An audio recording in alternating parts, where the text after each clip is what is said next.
I've been sharing my story for quite a while and I'm very open about it. And I believe when we do share our stories, it helps others to feel less alone. So I'll go back a little bit before I go into more of my story where I am now. So if you could imagine as a small child being given a rucksack, quite a large rucksack, and over time you fill that rucksack with stones of fear, rocks of shame, and boulders of grief. And you carry this rucksack night and day, never leaving it down, until one day the weight becomes unbearable, not just emotionally and mentally, but physically. You break down, you fall apart, and you just want someone to take that weight from you. This was my life from as far back as I can remember, up till the age of 24. I broke into a million pieces and I contemplated ending my own life. In that moment, I felt spirit very deeply. I was curled up in a ball in my rented box room in the city, and I really felt like there was nowhere else to go. There was nobody that could help me or understand me. But I felt spirit saying, you have a choice to make in this moment, and hard and all as it is your choice. And it was the hardest choice because I chose to live. But in doing so, I chose to live my way. I chose how I wanted to show up for myself each day and who I wanted to become. So my path into healing did not begin as a desire to help others. It began to survive. Trauma at a young age weaves itself into the nervous system before we even understand what the nervous system is. We don't have language for any of it, so the body speaks through survival strategies. Be good, be quiet, don't make waves, stay small, adapt, don't burden anyone. These strategies protect us, but they also demand we separate from our own voice, our needs, and our truth. Children become experts at reading rooms, absorbing emotions that are not theirs, anticipating danger, and carrying invisible burdens the world never sees. One of the most important things I learned later was that the body remembers everything long before the mind is ready to understand it.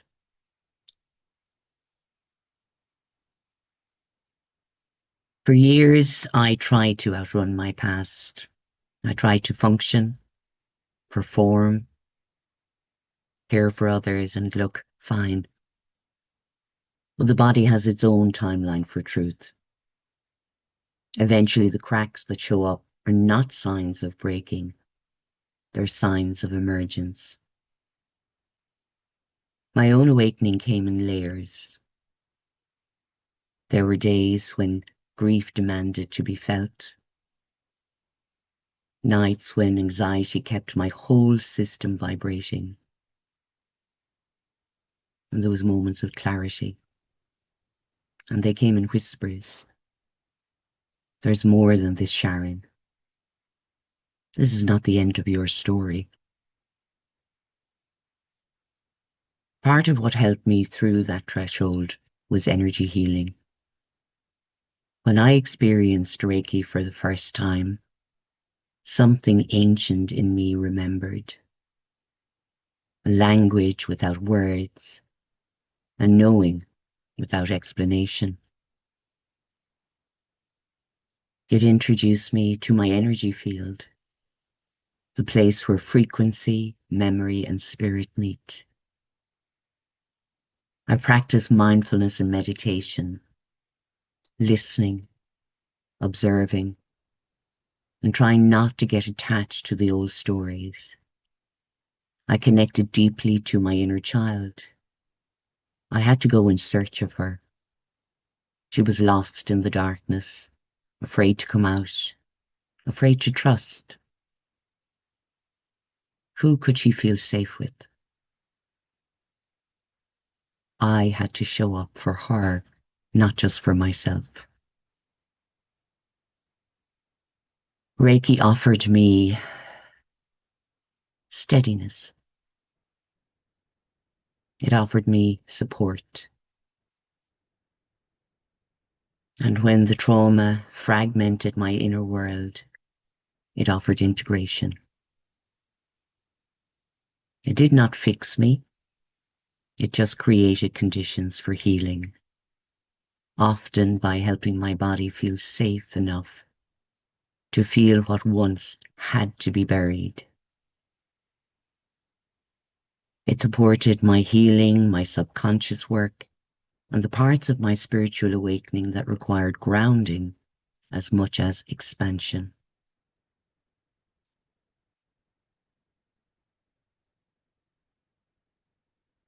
For a long time, I did carry my childhood silently. Silence is often the first survival strategy of trauma. It protects us until the adult self is ready to reclaim what the child could not. But silence becomes heavy. It becomes separation. Eventually, I reached a point where that silence became unbearable. And I decided I wanted to write.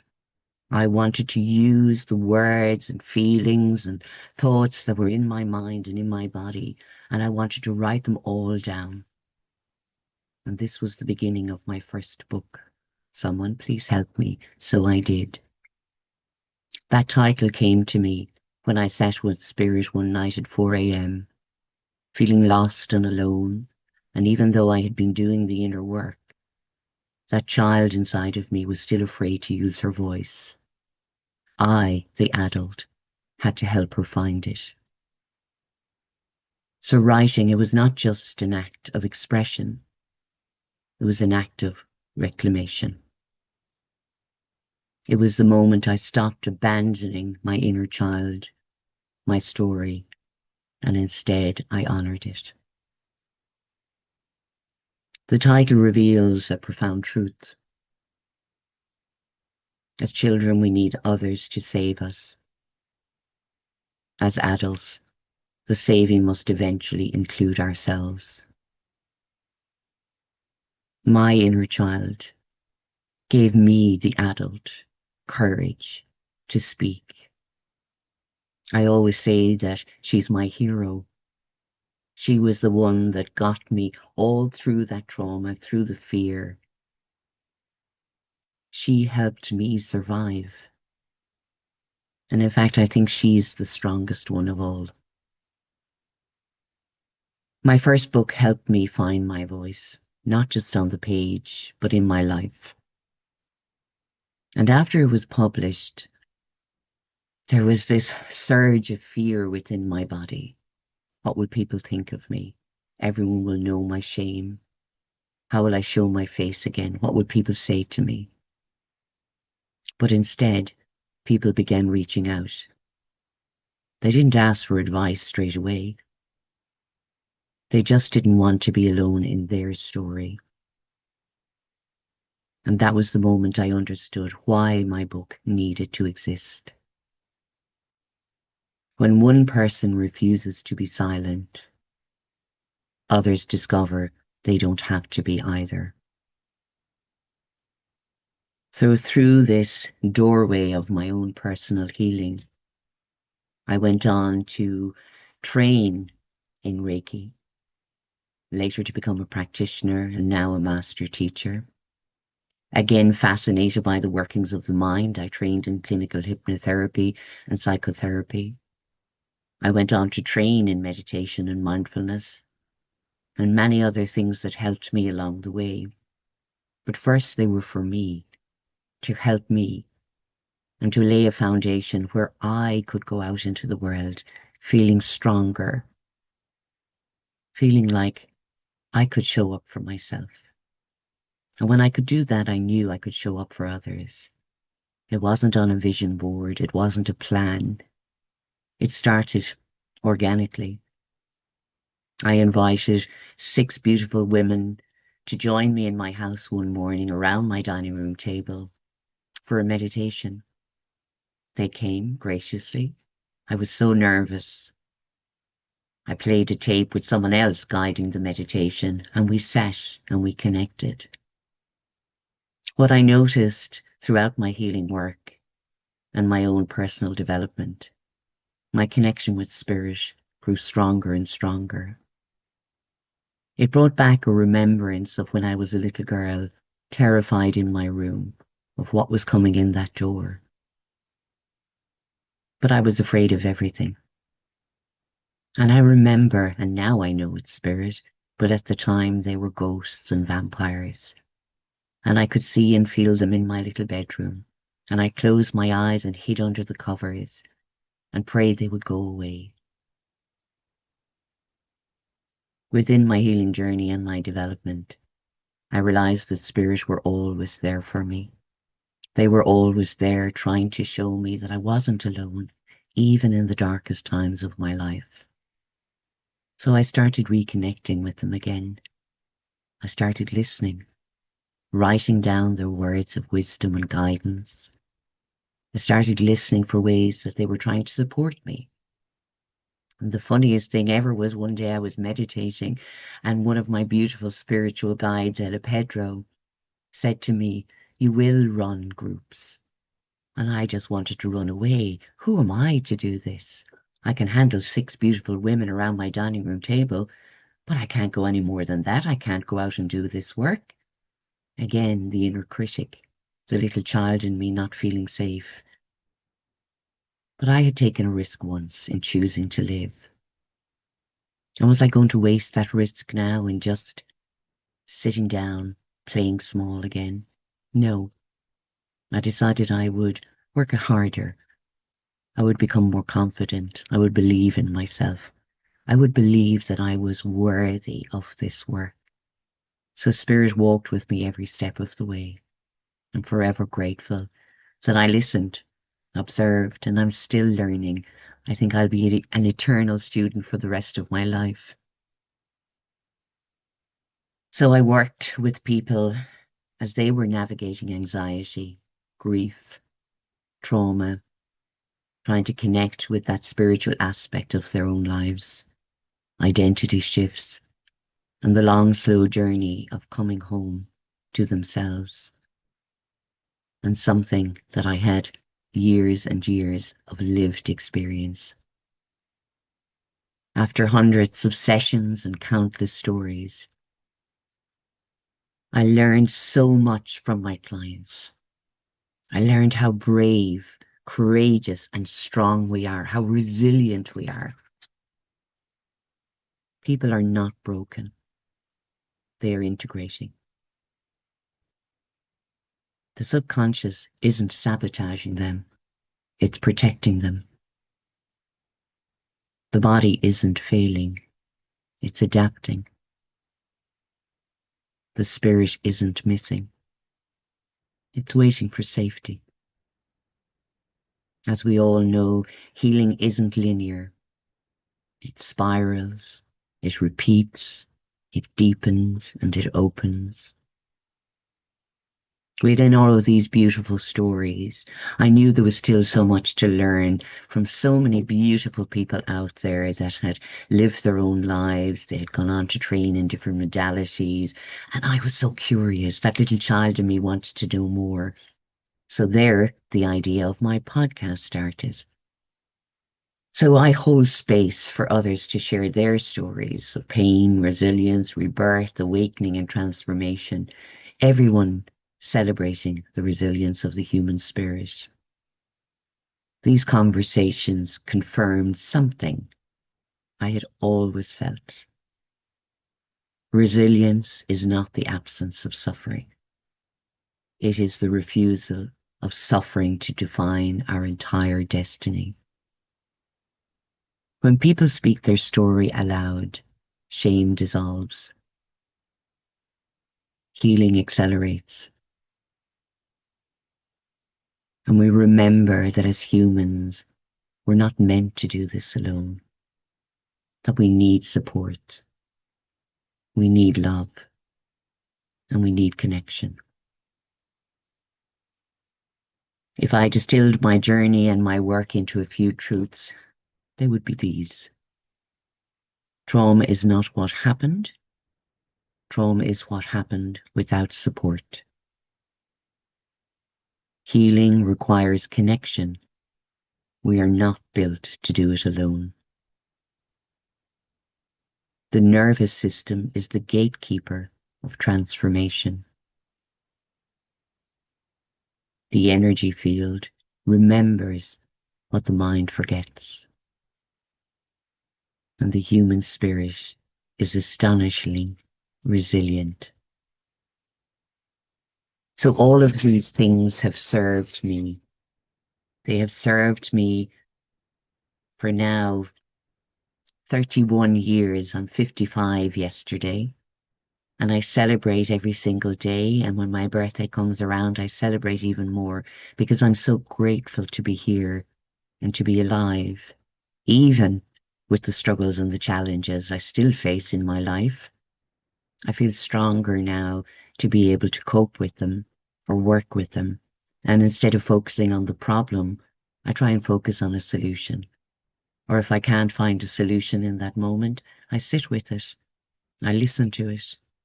And I give it time, love, and attention. Because I remember that little child is still within me.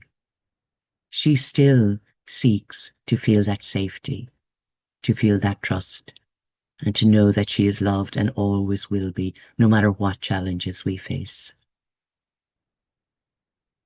I feel blessed to be able to share my story. I feel blessed every day to sit here, even if it's just across a screen, and connect with all of you beautiful people, even in another country. And that's what technology has given us, that gift of.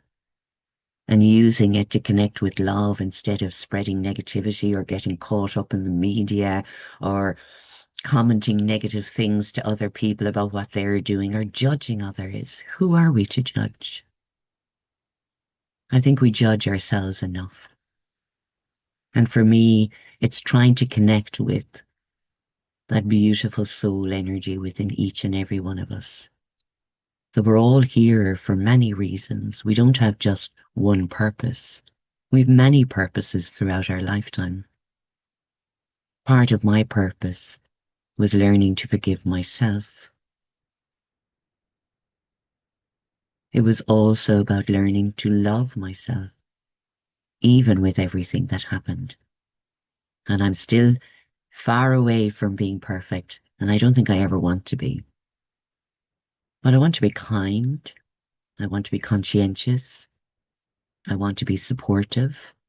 I want to be as loving as I can be. I'm a great hugger. If you meet me in person, I will hug you, that big, beautiful bear hug. I smile quite a lot. I sing badly. I love dancing, even around my kitchen. It just lifts my energy and lifts my spirit.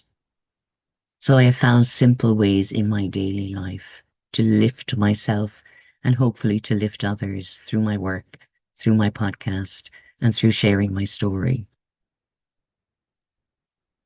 But I'd like to invite you to a short reflection, not to analyze anything, but simply to notice what moved inside of you while you were listening. You're welcome to close your eyes if you wish, if that feels comfortable. To take a slow breath in and a slow breath out through your mouth.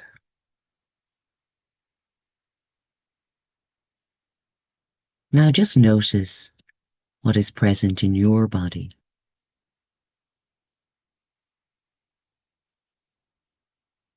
There is no right thing to feel because we welcome everything here.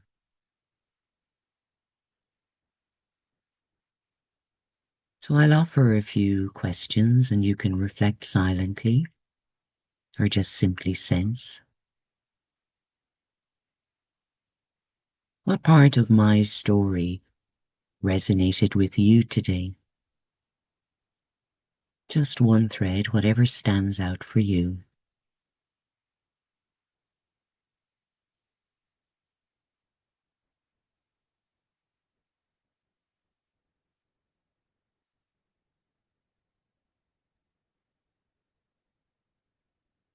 What did this reveal about your own story?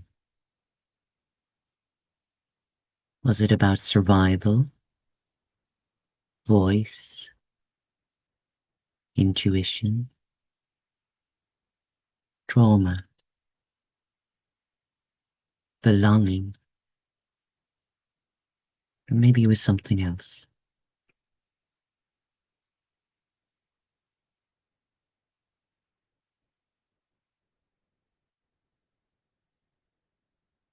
Did anything become clear in your mind about what you've carried, or maybe what you're ready to release?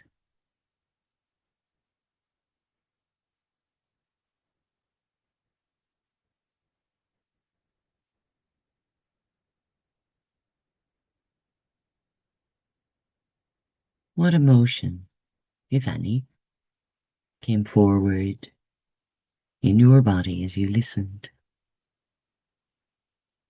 It might be sadness, anger,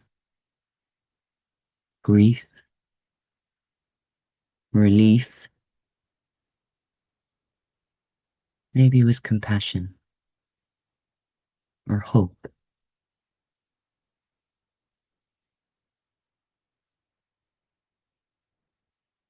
And how can you support yourself? How can you nourish that part of you?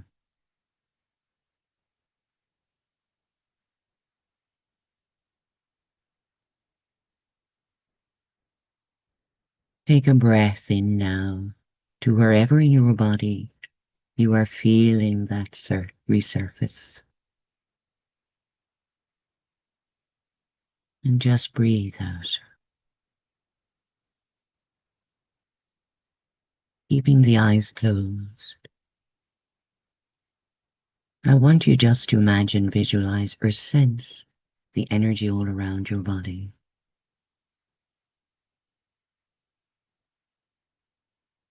Maybe you'll sense it as warmth or tingling. And if you could imagine colors or a color moving and flowing around your physical body, what would it be?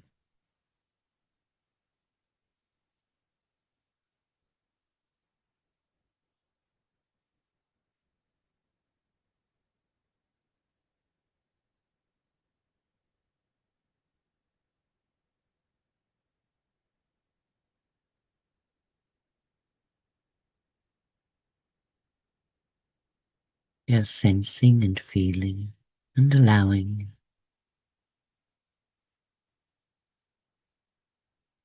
And I want you to imagine now there is roots growing down from the soles of your feet and down into the earth. Even if you can't imagine or visualize it, just believe it with intention. Your beautiful roots are growing down through all the rocks and gravel and dark earth, and down to the center of Mother Earth.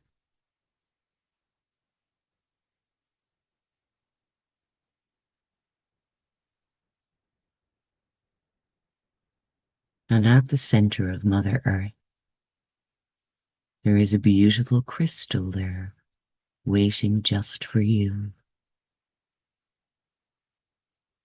Just notice its color, its size,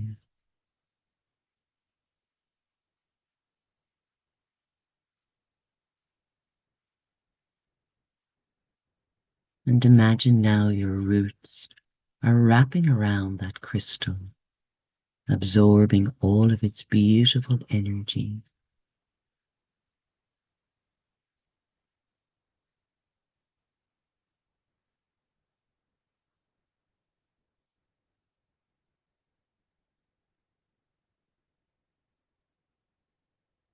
And on your next breath in, you're going to breathe that beautiful crystal energy up through your roots, right up through the soles of your feet, and right up through your body, up to the top of your head.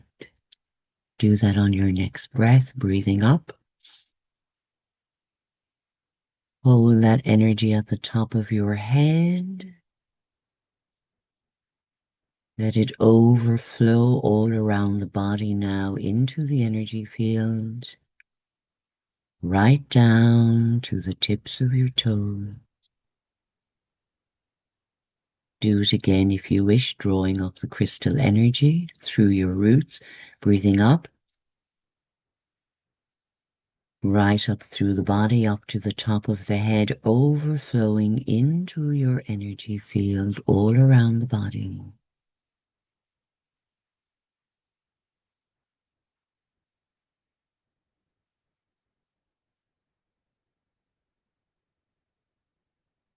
And I want you just to be present, again with the body and how it feels, with your breath,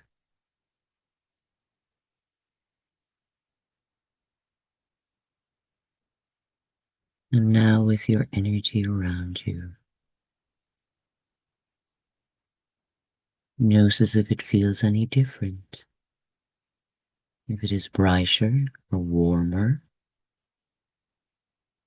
if it is expanded, if there are more colors.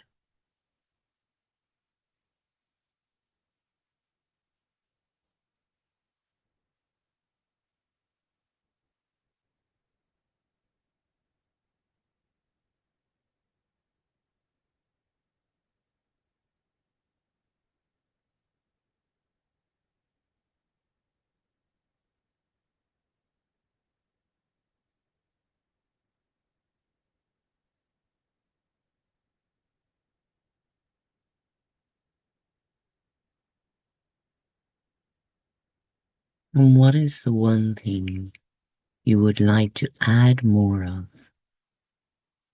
to your mind, to your body, to your energy, to your life? Imagine drawing this into your energy through your heart.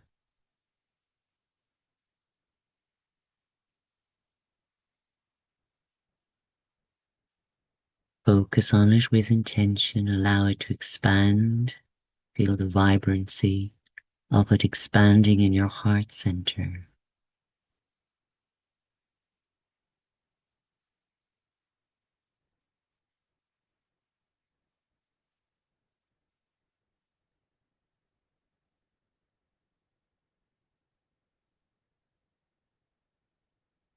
And as you breathe into that beautiful heart center, the heart filling up, and now the heart starts to overflow into every cell of your being. Feel it, see it or believe it, lighting up every cell of your being.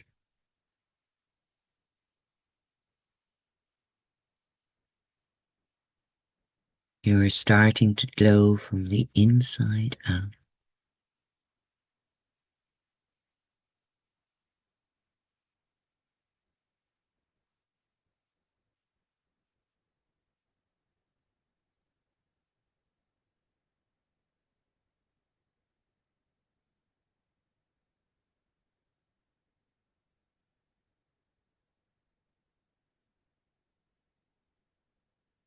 And notice your energy field all around your body now again. Feel its expansion, its brightness, its warmth. And you created this. You expanded your focus, your attention, your intention. You grounded yourself. You allowed yourself to feel safe in your body. The thoughts slow down. You connect it to something deeper within you.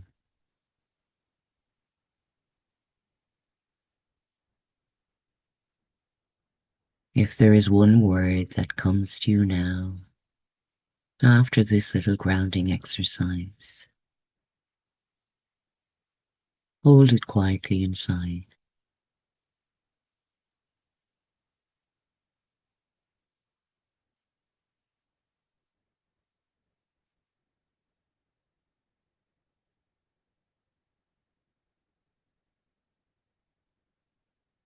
And know that our stories are never meant to be compared.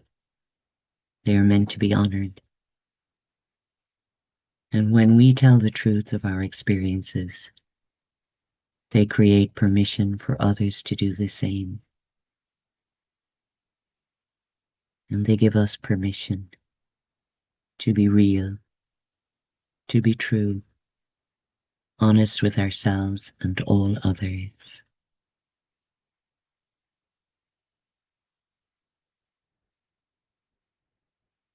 Take a deep breath in now, everybody. On the out breath, wriggle those fingers and toes. Roll the shoulders if you wish. And gently open the eyes, bringing your awareness back to the moment, back to yourself.